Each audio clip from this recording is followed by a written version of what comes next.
বরমশাই কক্সবাজার থেকে আসার সময় মা মেয়ের জন্য ব্যাগ ভর্তি করে অনেক অনেক জিনিসপত্র নিয়ে আসলো। তো বন্ধুরা, বরমশাই ব্যাগ ভর্তি করে মা মেয়ের জন্য কী কী জিনিস আনলো সেই সব কিছু আপনাদের সাথে শেয়ার করব। তো সবাই সাথেই থাকুন আর পুরো ব্লগটি দেখতে থাকুন, আশা করছি ভালো লাগবে। গুড মর্নিং এভরিওয়ান, কেমন আছেন সবাই? আশা করছি সবাই খুব ভালো আছেন, আমরাও খুব ভালো আছি। নতুন একটা ব্লগ ভিডিওতে সবাইকে অনেক অনেক শুভেচ্ছা জানাচ্ছি। এখন সকাল 9:30 মতো বাজে। তো মাত্র স্কুল থেকে আসলাম আর স্কুল থেকে এসে একটু ফ্রিজের ঠান্ডা জল খেয়ে নিচ্ছি, কারণ বাইরে কিন্তু আজকে প্রচণ্ড পরিমাণ গরম। তো এসে আর কি মেয়েকেও একটু জল খাইয়ে দিলাম, তারপরে মেয়ের ড্রেস ট্রেস খুলে দিলাম। আর এই তো আসার সময় আমি বাইরে থেকে নাস্তা নিয়ে এসেছি। আর আজকে প্রচণ্ড পরিমাণ ক্ষুধা পেয়েছিল, তো মেয়েরও সকালে তেমন কিছু খাওয়া হয়নি। তো পরোটা নিয়ে এসেছি আর এই তো ডাল নিয়ে এসেছি, কারণ পরোটার সাথে ডাল ছাড়া মেয়ে অন্য কিছু একদমই খেতে চায় না। তো 2টা পরোটা নিয়ে এসেছি, আমি একটা আর মেয়ে একটা। এখন খেয়ে তারপরে রান্নাবান্না শুরু করব। আর স্কুল থেকে আসার পরে এত খারাপ লাগে, কোনো কাজই যেন করতে মন চায় না। রান্নাবান্না তো একদমই না। তো কী আর করার, রান্নাবান্না তো করতেই হবে, এটা তো প্রতিদিনকার কাজ। অন্য কোনো কাজ করি বা না করি, রান্নাটা তো করতেই হবে, কারণ পেটের ক্ষুধা তার কোনো কিছুর বারণ বা মানা কোনো কিছুই শুনবে না। তো এই তো কথা বলতে বলতে আমি রান্নাটাও শুরু করে দিয়েছি। আর সকালের নাস্তাটা করে একটু শুয়েও ছিলাম, হঠাৎ করেই কেন জানি না খুবই খারাপ লাগছিল।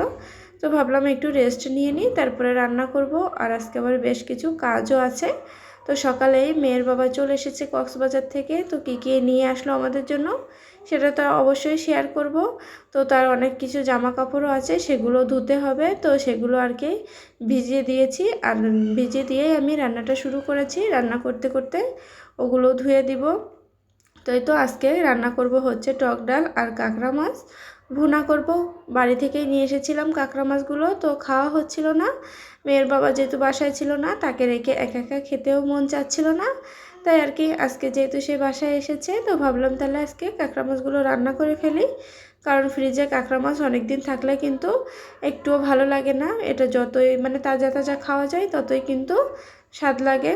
তো এই তো কাঁকড়া মাছ ভুনাটা কিন্তু প্রায় হয়ে গেছে। আর একটু ঝোলঝোলও রেখেছি, কারণ কাঁকড়া মাছের ভিতরে কিন্তু এই ঝোলটুকুও টেনে নেবে। তো গরম মশলা দেওয়া হয়ে গেছে, তো যা যা দেওয়ার দরকার সব কিছুই দিয়ে দিয়েছি। আর ওদিকে আমি প্রেশার কুকারেও ডাল সিদ্ধ করে নিয়েছি। তো টক ডাল রান্না করব। বেশ কিছু আমও আছে, ওগুলো বাড়ি থেকে এনেছিলাম, কিন্তু শুকিয়ে যাচ্ছে ফ্রিজে থেকে থেকে, যেহেতু বাড়ি থেকে আসা হয়েছে কিন্তু অনেক দিন হয়ে গেছে। আর এই তো ডাল যেহেতু সিদ্ধ করা হয়ে গেছে, এখন আমি ইন্ডাকশনে ভাতও বসিয়ে দিয়েছি। আর এই তো এখন ডালটাও সোমবার দিয়ে দেবো, ডালেও সব কিছু দেওয়া হয়ে গেছে। এখন শুধু সরিষা ফোড়ন দিয়ে সোমবারটাও দিয়ে দিব। গরমের দিনে টক ডাল বা তিতা খেতে কিন্তু বেশ ভালোই লাগে। তো ফ্রিজে করলাও ছিল, প্রথমে ভাবলাম যে করলা ভাজি করব, তারপরে ভাবলাম যে না, যেহেতু আমগুলো নষ্ট হয়ে যাচ্ছে তো একটু পাতলা পাতলা টক ডালও করে ফেলি। যেহেতু আজকে ঝোল তরকারি তেমন কিছু হচ্ছে না, কাঁকড়া মাছ তো ভুনাই করলাম, তাই আর কি। তো এই তো ডালটা কিন্তু প্রায় হয়ে গেছে। তো এখন আর দেখা করছি না, দেখা হচ্ছে সন্ধ্যাবেলা। তো বন্ধুরা, এই তো সন্ধ্যাবেলা মেয়েকে নিয়ে বাইরে ঠেরে ঘুরে এসে তারপরে বসে পড়লাম। তো এই তো মেয়ের বাবা কী কী নিয়ে আসছে আমাদের জন্য সেটাই আর কি আপনাদের সাথে শেয়ার করব। তো এখানে কিন্তু এক ব্যাগ ভর্তি শুধু মা মেয়ের জন্যই জিনিসপত্র নিয়ে এসেছে, সে কিন্তু নিজের জন্য কিছুই কিনে নাই।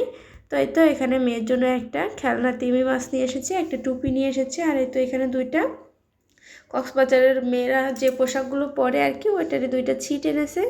বলছে যদি জামা বানাতে চাও তাহলে বানাতে পারো। আর এই তো মেয়ের জন্য জামা নিয়ে আসছে, মালা, চুড়ি, ব্রেসলেট, চকলেট, আচার, অনেক কিছু নিয়ে আসছে। আর একটু আমার জন্য 2টা 3 পিসও নিয়ে আসছে।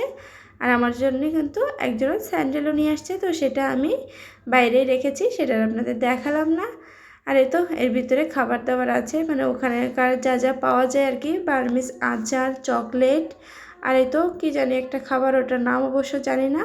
আর এখানে অনেক কিছু শামুকও নিয়ে এসেছে, এগুলো নাকি কিনে নিয়ে এসেছে। আর এই তো বেশ কয়েক প্রকারের মালাও নিয়ে এসেছে। আমি অবশ্য কম করে আনতে বলেছিলাম, তাই আর কি বেশি আনি নাই, যেহেতু মেয়ের আগের অনেকগুলো আছে, তাই আর কি একটু কম করে আনতে বলেছিলাম। তো যাই হোক, এখানে অনেক কিছু নিয়ে এসেছে, আর যা কিছু সব কিছু কিন্তু আমাদের মা মেয়ের জন্যই নিয়ে এসেছে, সে নিজের জন্য কোনো কিছুই কিনেনি। তো বন্ধুরা, তো সব কিছুই তো আপনাদের সাথে শেয়ার করলাম। তো বন্ধুরা, আজকের ভিডিও কেমন লাগলো অবশ্যই কিন্তু আমাকে কমেন্টস করে জানাবেন। আর এরকম নতুন নতুন ভিডিও পেতে কিন্তু অবশ্যই আমার চ্যানেলটি সাবস্ক্রাইব করে রাখবেন। তো সবাই ভালো থাকবেন, সুস্থ থাকবেন, সাবধানে থাকবেন। আজকের মতো ভিডিওটি এখানেই শেষ করছি, দেখা হচ্ছে পরবর্তী নতুন কোনো ভিডিওতে। টাটা।